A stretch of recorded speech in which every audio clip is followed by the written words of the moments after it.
In this lesson, I want to show you how to add items to the wish list. One of the beautiful things about having an e-commerce website is your ability to add items to the wish list.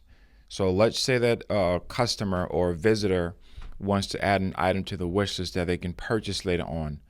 Once they have an account on your site, they can choose any item. So for example, I'm going to click on this right here. Now I can click on the link to show me the product, or I can also just click here to get a preview of it, and I can go to details.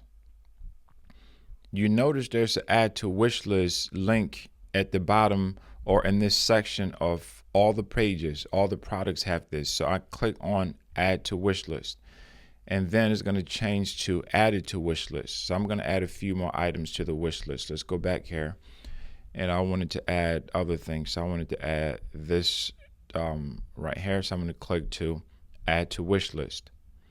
Once I've added those items to wish list, how do I locate them? Once you've added items to your wish list, you'd have to be logged in order for you to see what those items are. So once someone is logged in, you can hover over your name, and then you go to where it says wish list. Now these are the two items that I've added to my wish list. I can always, complete my purchase later.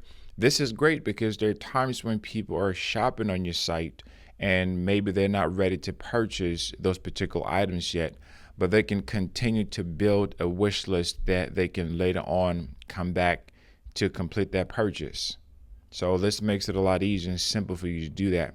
So once they've added items to their wish list and they're ready to check out at their appropriate time for them, they can just click on the item, and then they can just go to add to cart, and they're going to get this, and then they can visit the cart, or they can go to checkout.